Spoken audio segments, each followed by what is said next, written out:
अस्सलामु अलैकुम वरहमतुल्लाहि वबरकातुह। बकरा ईद यानी कि ईद उल अज़हा करीब है। आज ये ईद उल अज़हा के हवाले से पहली क्लिप आपके सामने मैं पेश कर रहा हूँ। सबसे पहले आज आपको ये बताया जाएगा कि क़ुरबानी किन लोगों पर वाजिब है, कितना पैसा होगा या कितना सामान होगा तो ऐसे शख्स पर क़ुरबानी करना वाजिब और ज़रूरी होगा। तो इंशाअल्लाह तबारक व तआला इस क्लिप में ये सारी बातें वाज़ेह की जाएंगी।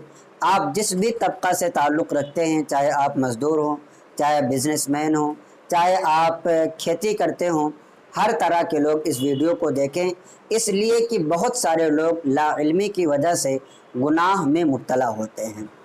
क़ुरबानी के वाजिब होने के लिए मालिक निसाब होना ज़रूरी है। मालिक निसाब का मतलब क्या होता है? मालिक निसाब का मतलब ये होता है कि जिसके पास 52.5 तोला चांदी या 7.5 तोला सोना या इन दोनों में से किसी एक की कीमत हो या उतना ही माल तिजारत मौजूद हो, ऐसा शख्स मालिक निसाब कहलाता है। ऐसे शख्स पर क़ुरबानी करना वाजिब और ज़रूरी है। ज़कात वाजिब होने के लिए माल पर साल का गुज़रना ज़रूरी है। यानी मिसाल के तौर पर आज 22 तारीख़ है और ये जून का महीना चल रहा है, तो अगला जब एक साल मुकम्मल हो करके 22 तारीख़ आएगा जून का, तो ये एक साल पूरा गुज़र जाएगा। हालांकि इसमें अरबी का एतबार होता है, मैंने मिसाल के लिए दिया है। तो एक साल गुज़र जाने के बाद अगर उतना माल या उससे ज़्यादा मौजूद रहता है तो ऐसे शख्स पर ज़कात भी वाजिब है और ऐसे शख्स पर क़ुरबानी भी वाजिब है। लेकिन क़ुरबानी वाजिब होने के लिए माल पर साल का गुज़रना ज़रूरी नहीं है, जिसको हौलाने हौल कहा जाता है। यानी कि माल इतना हो कि एक साल गुज़र जाए, ये क़ुरबानी के लिए ज़रूरी नहीं है।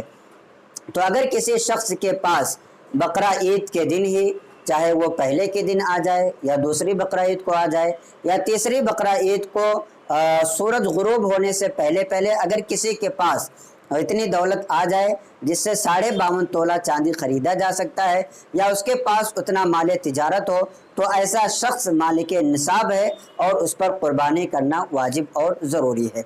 बहुत सारे लोग ऐसे हैं जो किसानी करते हैं, अपने खेत में फसल उगाते हैं और इसी तरीके से उसी से उनकी ज़िंदगी गुजरते हैं। तो ऐसे लोगों पर क़ुरबानी वाजिब है या नहीं, तो ये भी आप समझ लीजिए कि अगर उनकी फसल ऐसी होती है कि वो इस तरीके से उगाते हैं कि उनके पास इतना गल्ला मौजूद होता है कि जिसको बेच करके 52.5 तोला चांदी ख़रीदा जा सके, या इतना गल्ला मौजूद है कि वो 52.5 तोला चांदी ख़रीदने के बराबर है, अगरचे वो उस माल को बेचते ना हो। जैसे चावल है, गेहूँ है, दाल है, उड़द है, अरहर है, जो भी चीज़ है जो वो फसल उगाते हैं, अगर खाने पीने के बाद इतना बच जाता है कि जिससे 52.5 तोला चांदी ख़रीदा जा सकता है, तो हर ऐसे शख्स पर क़ुरबानी करना वाजिब है, चाहे वो मर्द हों या औरत हों। एक बात और भी, औरत की बात आई तो आप याद रखिए कि बहुत सारी अक्सर औरतों पर, ख़ास तौर से औरतों पर क़ुरबानी करना वाजिब होता है, लेकिन फिर भी वो क़ुरबानी नहीं करती और ना उनकी तरफ से क़ुरबानी किया जाता है। कैसे वाजिब होता है? तो इस तरीके से वाजिब होता है कि उनके पास चांदी का पायल है, उनके पास सोने के ज़ेवरात हैं, तो इतने के ज़ेवरात उनके पास तो ज़रूर मौजूद होते हैं कि कम से कम 52.5 तोला चांदी उससे ख़रीदा जा सके। अब जाहिर सी बात है, जिसके पास 52.5 तोला चांदी ख़रीदे जाने के बराबर ज़ेवर है, तो ऐसे औरत पर क़ुरबानी करना वाजिब और ज़रूरी है। लेकिन आम तौर पर ऐसा होता नहीं है और लोग करते नहीं हैं। तो जो लोग नहीं करते हैं वो लोग गुनाहगार हैं। इस क्लिप को आपने सुना, तो अब अगर आप पहले नहीं जानते थे तो आप अब से क़ुरबानी किया करें, क्योंकि अगर आपने नहीं किया तो ऐसी सूरत में आप गुनहगार होंगे। ये भी याद रखिए कि ऐसा नहीं है कि अब से आप पर वाजिब होगा, बल्कि जितने सालों में आप मालिक निसाब रहे हैं, मिसाल के तौर पर آپ کے پاس 8 سال سے سونا چاندی موجود ہے اور آپ نے 8 سال قربانی نہیں کیا ہے، تو اب وہ جو قربانی ہے آپ کو قربانی کرنا ہر ایک کے سال کی طرف سے آپ کے اوپر ضروری ہے۔ اگر آپ نہیں کریں گے اور آپ مالک نصاب تھے تو ایسی صورت میں آپ کی گرفت ہوگی، آپ کی پکڑ کی جائے گی۔ اس لیے جتنے سال بھی آپ نے قربانی چھوڑا ہے، جتنے سال آپ نے نہیں کیا ہے، اتنے سارے سالوں کی قضا آپ کو قربانی ہی کے طور پر کرنی ہوگی۔ تو یہ کچھ مسائل تھے کہ قربانی کن پر واجب ہے، جو میں نے آپ کے سامنے واضح کرنے کی کوشش کی ہے۔